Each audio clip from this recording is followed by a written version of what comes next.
عليكم. اللي طاحت عندي في المقلة اليوم هي سيدة الشاشة العربية الممثلة المصرية الظريفة الزويونة فاتن حمامة. في حاجة يا فندم؟ من فضلك شقة محمود سليمان فين؟ محمود هنا. انت حسين؟ وانت ليلى؟ في مغني طلياني السنة اللي فاتت أثر قوي في حياتي. صوتك بيشبه لصوته بالظبط، وده اللي خلاني أتعلق بيك. انت زعلت؟ أهو كده دايما يا رجالة، تقولوا انكم تحبوا الصراحة بالكلام بس. انت فاهم اللي كان بينا كان جد؟ انا كنت بتسلى، وكان لازم تفهم ان في فرق كبير قوي بينا، واننا ما نصلحش لبعض. أنا متأسف، الظاهر كنت فاهم غلط. مفيش داعي للأسف. مع السلامة. ده ليا يعني؟ لا ليان. النبي ما تمهزقش بيا يا سيدي، احسن اني بصدق. طب خدي البسي. عشت وشفت القشرة الدهب. ده دهب 21. والنبي ده انت حنين يا سيدي، انا ما كنتش فاكراك كده. طبعا ما اوريك تلبس ازاي. ربنا ما يحرمنيش منك. فاتن حمامة تزادت في واحد المدينة في مصر سميتها المنصورة عام 1931. بابا كان موظف في وزارة التربية والتعليم، وكان كيموت على شي حاجة سميتها الأفلام والتمثيل، وكان كيديها معاه للسينما وهي في عمرها غير 6 سنين. البنيته طلعت عزيز عليها الفن والتمثيل، وكتمثل حتى هي وتقلد وكتصور بزاف وتشارك في المسابقات. 1940 با سمع واحد المخرج كيقلب على بنيته صغيره تمثل في واحد الفيلم سميتو يوم سعيد، اللي غادي يكون البطل ديالو هو محمد عبد الوهاب. هز صورة بنته صيفطها للمخرج، عجباتو، عيط ليه قال لي جيبها نشوفوها كيفاش دايره. جات زادت عجبات المخرج حيت البنت كتقلد وزاعمه بزاف، قال لي غادي نشدوها تمثل معانا. فعلا مثلات في الفيلم وعجبات الناس، وزادت عجبات المخرج وقال با غادي نسني معاها باش تبقى تمثل غير معايا.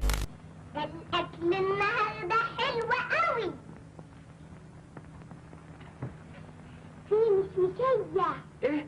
في مشمشيه. ياه، انت تحب المشمشيه؟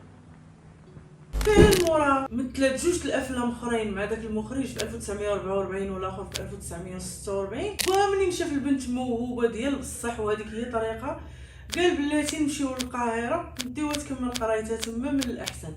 مشاو سيدي للقاهره، دخلت للمعهد، شافها يوسف وهبه عجباتو، عيط لها مثلت معاه في واحد الفيلم سميتو ملك الرحمه. من تما السيده بدات كتعرف، بداو كيتحلوا لها العينين، ولات كتلاقى مع ناس كيعيطوا لها تمثل، حتى تلاقات مع المخرج عز الدين ذو الفقار، تعرفت عليه ولاو كيبغيو بعضياتهم. كان كبير عليها بزاف في العمر، طبيعة الحال والديها ما قبلوش انها تزوج به، ناضت اش دارت، مشات تزوجت به تخبيها وبقات معاه حتى ولدات معاه بنتها الاولى ناديه. ايوا تما تفضحات القضيه، صافي كلشي عرفهم راه مع بعضياتهم. من بعد اسس هو وياها واحد الشركه ديال الانتاج، بداو خدامين على راسهم، زادت الشهرات، نسات الزبله اللي دارت مع والديها، وبدات غادا القضيه. حتى هنا كلشي مزيان. وصلت فاتن حمامة لأعلى أجر بين الممثلات في الوطن العربي كامل، كانت داخلة سوق راسها، ومعروف عليها أنها ما عندهاش شي حاجة سميتها بوسة في الفيلم نهائيا. 1954 عيط لها يوسف شاهين باش دير معاه واحد الفيلم سميتو صراع في الوادي، وكان مرشح لها شكري سرحان. السيده ما عرفناش علاش، ولكن ما بغاتش تمثل مع شكري سرحان، قالت لي لا هو اللي ما نمثلش معاه. قال لها واخا ما كاين حتى شي مشكل، انا عندي واحد صاحبي كان معايا من ايامات القرايه راه واعر، انا غادي نجيبولك تشوفيه وديري ليه تيست، وإلا عجبك نعيطوا ليه هو اللي دار معاك البطوله. قالت لي واخا ماشي مشكل، جيب هذا الممثل هذا نشوفوه. وجا عمر الشريف اللي كان مازال سميتو ميشيل شلهوب. انا والله لو طولت الدنيا كلها احطها بين ايديكي ما تاخرش. انت باين عليك نصح قوي، ده انا عاجبك خالص. وفاهم شغلك كويس. 5 سنين خبره. وبتكسب كويس على كده. والله يا هانم في حدود المعقول. نرجس ليه بتجي مني؟ يعني انا كنت عامله حساب السؤال ده. ليه يا نرجس؟ رد علي. عشان بحبك. قول لهم يا حبيبي. اقول لهم ايه وافهمهم ايه؟ ما تخافش، لو حد فيهم عرف الحقيقة محدش هيزعل. يا ست هانم، تعرف عني ايه يا خالد؟ اعرف انك روح وحيده هايمه في دنيا كلها حرمان. السعادة قدامك في ايدك، واكتر من كده هي اللي بتمدلك ايديها، هي اللي بتسعالك. فاكراني مغمض مش عارف ايه اللي بتعمليه معاه؟ احنا كل اللي بنعمله عشان مصلحتك. من مصلحتي انه يبقى عشيقك يا مجرمة؟ عادي. كنت بتمثلي عليا عشان تيجي هنا ويخلالك الجو معاه. ايه اللي بتقوله انت جننت؟ انا اتجننت، اتجوزت واحدة حقيرة زي انا اللي الحق عليا.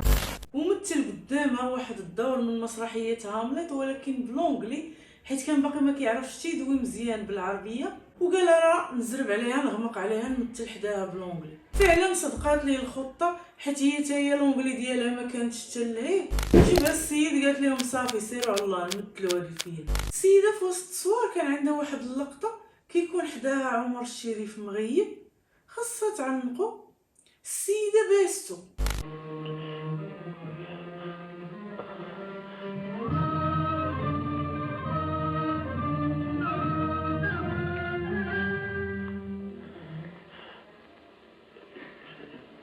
المخرج ما فهم والو، الناس اللي خدامين معاهم ما فهموا والو، خرج الفيلم الجمهور وراجلها حتى هما ما فهموا والو. بداو كيكثروا الاشاعات. المهم السيده ولات عندها واحد الصداقه، كتقول صداقه مع عمر الشريف، ولاو قراب مع بعضياتهم، عيط ليا نعيط لك، تلاقى معايا نتلاقى معاك. العالم ولا كيقول انهم راه بيناتهم شي علاقه، الصحافه شدوها ما بقاوش طلقوها، ناضوا المشاكل بينها وبين راجلها طلقوا.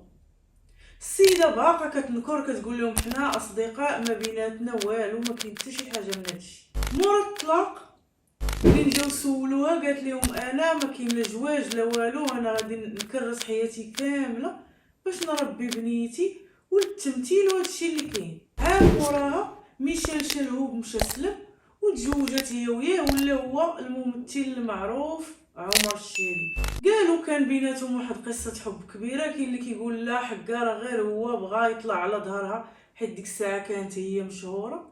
المهم داكشي بيناتهم هما اللي عارفينه. داز الوقت السيد وصل العالميه، ما بقاش كيرجع لمصر كاع، ولاو كيوصلوا اخباراته مع الممثلات الامريكانيات، خصوصا قصته كاع اللي معروفه مع صوفيا لورين وتصاورهم. السيده ولات جالسه في مصر، ما ربحات من داك الجواج غير صداع الراس، ما حيلتها للصحافه، ما حيلتها للجمهور اللي ما بقاش حاملها، لدرجه انها كان عندها واحد المشهد خارجي في واحد الفيلم، الناس شبعوا فيها سبان، بقى لهم غير يضربوها، حتى ولات كتقول لهم صافي غادي نطلقوا غنيوني. المهم من الاخر داك الجواج ندمت عليه ديال بصح، دارت على قبلو المشاكل زبله قداش، وفي الاخر بقى حال على غير باب ديال الصداع. داز الوقت السيده ولات وصلات عليه لباريس، جلسات معاه تما شويه حيت كانوا عندها مشاكل في مصر مع الحكومه. من بعد شافت تعيات، خصوصا انها كسرت على شي هضره انها على علاقه بشي رجل اعمال سعودي وكتمشي تتلاقى معاه في مصر، وهي تطلق من عمر الشريف اللي هو اصلا ما كانش باغي يتطلق منها. ومن الاول قال لها خلينا عايشين غير هكا تا نهار تلقاي شي واحد اخر تزوجي بيه وجي مرحبا ديك الساعه نطلقك. دابا ما حدك ما كاين حتى حاجه، غير بقاي معايا على الاقل غير في الوراق. من بعد ما طلع لها داك الهروب لفرنسا في راسها، وبقاو غير شهور الموت ديال جمال عبد الناصر، هزات وليداتها ورجعت لمصر، وتما عاود تعرفات على واحد الدكتور في القصر العيني وتزوجت بيه، وهو اللي بقات معاه حتى الدم والامانه امانته، وحتى زين ما خطاتو الاولى.